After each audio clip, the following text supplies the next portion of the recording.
inshuti bakunze urubuga rw'uburezi by'umwihariko uburezi official TV mwongeye kwirirwa murasozwa n'inshuti yanyu Fidele. Uyu munsi tubafitiye gahunda igaruka ku itangira ry'abanyeshuri umwaka w'amashuri wa 2025-2026 cyane cyane ku ngendo z'abanyeshuri biga bacumbikirwa n'uko ingendo zabo zigomba kwitegurwa. Tubafitiye kandi gahunda nshya aho buri nyuma y'ikiganiro cyangwa icyegeranyo cyacu tuzajya tubagezaho bumwe mu burwayi bukunda kwibasira ubuzima bw'imitekerereze y'abana bakiri mu mashuri.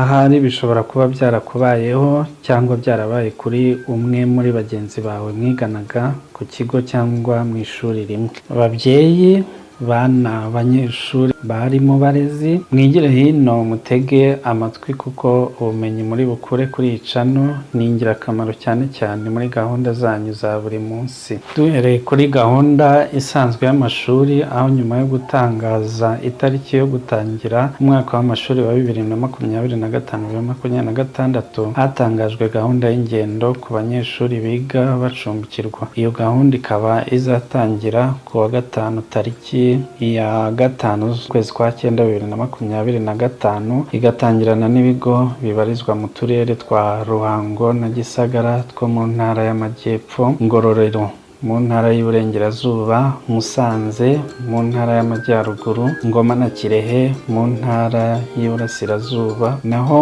ku wa gatandatu tariki ya 6 kwezi kwa 9 2025 hazasubira ku mashuri abanyeshuri biga mu bigo byo mu karere ka Nyanza na Nyamagabe mu Majyepfo, Nyabihu na Rubavu intara y'Iburengerazuba, Rulindo na Gakenke mu Majyaruguru. Hari kandi Rwamagana na Kayonza Iburasirazuba. Ku cyumweru tariki ya 7 z'ukwezi kwa 9 2025 hazatangira abo mu turere twa Huye na Kamonyi mu Majyepfo, Karongi na Rutsiro Iburengerazuba, Gicumbi mu Majyaruguru, Nyagatare na Gatsibo mu Burasirazuba. Ku wa mbere tariki ya 8 z'ukwezi kwa 9 2025 hazatangira abo mu turere twa Muhanga na Nyaruguru mu Majyepfo, hanyuma kandi abo muri Rusizi na Nyamasheke Iburengerazuba bahafate.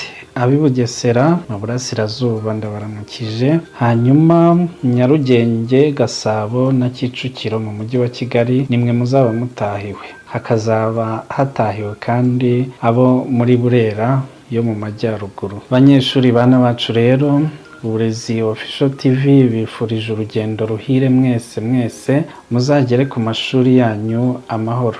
Tuzabasurayo tubaganirize mutubwire aho amasomo muyageze. Inshuti bakunzi bacu rero, hari zimwe mu nshingano REB yagiye yibutsa abafatanyabikorwa mu burezi nk'inzego z'ibanze, ababyeyi n'abayobozi b'ibigo by'amashuri, aho inzego z'ibanze zisabwa gukurikirana neza gahunda yo gusubiza abanyeshuri ku mashuri no gukangurira abanyeshuri kubahiriza gahunda y'ingendo.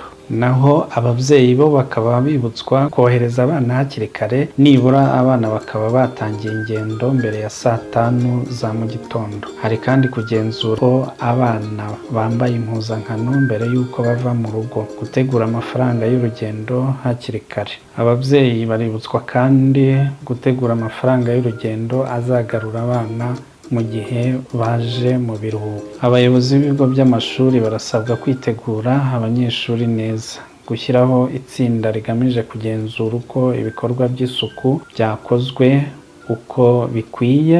Hari kandi gutegura ibiribwa bizakenerwa. Hari kwibutsa ababyeyi kubahiriza gahunda y'ingendo, aho REB kandi yibutsa abanyeshuri banyura i Kigali ko bazafatira imodoka kuri Kigali Pele Stadium i Nyamirambo. Buri munyeshuri agomba kujya ku ishuri ku munsi akarere ishuri yigamo riherereyemo kagenewe. Irasaba kandi ko ibi bigomba kubahirizwa kandi bikubahirizwa neza. Bafatanyabikorwa rero mu burezi bw'abana b'igihugu, mumaze kumva uko gahunda z'ingendo z'abanyeshuri ziteganijwe. Buri wese agomba gukora uko ashoboye kugira ngo abana bazagere ku mashuri neza. Iyi gahunda kandi ireba ikindi cyiciro by'umwihariko icyiciro cy'abagenerwabikorwa kinakomeye cyane, ari bo ba nyiri ibigo bifite amamodoka atwara abagenzi, ari nabyo nyine bidutwarira abana nka Horizon, Volcano, Ritiko International, Alpha n'abandi. Ndabaramukije cyane rwose, mukora akazi katoroshye. Muzabe mwabukereye rero mugeze abana bacu ku mashuri kandi mubagezeyo amahoro. Inshuti bakunzi bacu rero, nk'uko twabibasezeranije, tugiye gusoza tubagezaho bimwe mu bibazo bigaragara nk'uburwayi iyo umuntu yinjiye mu buzima bw'imitekerereze. Nubwo turi kuvuga ku bijyanye n'amashuri, iyi ndwara ntiba mu banyeshuri gusa, kuko nimukurikira neza muraza gusanga iba mu bantu ingeri nyinshi, aho muyisiga mu ngo iwanyu, mukayisanga mu bakozi mukorana, mu nshuti musangira, abo musengana n'abandi mwiriranwa. Mbese ni uburwayi tubana nabwo mu buzima bwa buri munsi. Ubwo burwayi rero nta bundi ni mitomani. Umurwayi wayo ubwo twamwita mitomane. Turebere hamwe rero icyo mitomani ari. Mitomani ni ihungabana ry'ubuzima bwo mu mutwe rituma umuntu ahora abeshya kenshi nta mpamvu ifatika, ndetse rimwe na rimwe akiyumvisha ko ibyo abeshya ari ukuri. Ubu burwayi ntibuhwanye n'ubwo umuntu ubeshya rimwe na rimwe kugira ngo yirengagize ikibazo runaka, ahubwo ni imitekerereze iri mu burwayi nyine. Mu bimenyetso umurwayi wa mitomani agaragaza harimo kubeshya kenshi ku bintu bitari ngombwa, guhindura inkuru z'ukuri kugira ngo zigaragare nk'ikirenga cyangwa izidasanzwe. Hari kandi kwiyitirira ibintu bitabayeho cyangwa ibirengeje ubushobozi. Hari gukomeza kubeshya n'iyo bigaragara ko abantu batamwizeye cyangwa bamutahuye. Hari kandi kwibeshyera we ubwe mu byo avuga. Turebere hamwe rero impamvu zishobora gutera uburwayi bwa mitomani. Mu mpamvu zishobora gutera uburwayi bwa mitomani harimo gushaka kwitabwaho no gushimwa, hari kunanirwa kwakira ukuri ku buzima bwe, hari gushaka guhunga amarangamutima y'isoni, ipfunwe cyangwa ubwoba. Hakaba kandi ihungabana ryo mu mutwe umuntu aba yaragize cyangwa yarahuye naryo. Dore rero bumwe mu buryo bwo kuyivura: kuganira n'inzobere mu buzima bwo mu mutwe nk'umujyanama cyangwa umuganga w'ihungabana. Hari kandi gukurikiranwa by'igihe kirekire kugira ngo asobanurirwe imiterere y'ikibazo cye, kuganirizwa ku gaciro k'ukuri no kwigishwa uburyo bwo kubana nacyo. Inama twagira abantu muri rusange: niba hari umuntu ukunda kubeshya ku buryo budasanzwe, ntugahite umucira urubanza. Ashobora kuba akeneye ubufasha kurusha uko akeneye igihano. Kumutega amatwi akabanza akakubeshya, kabone n'ubwo waba ufite ukuri kw'ibyo akubeshya. Kumuganiriza neza witonze ku byo amaze kukubwira.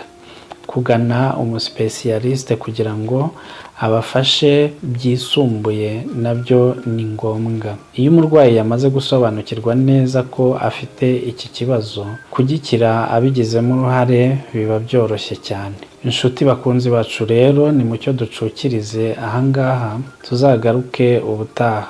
Tubafitiye byinshi byo kubaganirira. Mukomeze kunogerwa n'ibiganiro byacu kandi mukomeze kugubwa neza mwebwe n'imiryango yanyu. Mwibuke kudusigira like na comments, ndetse abatarakanda ku kazogera mugerageze rwose kugira ngo ibiganiro byacu bishya bijye bihita bibageraho. Turabakunda cyane. Ciao ciao.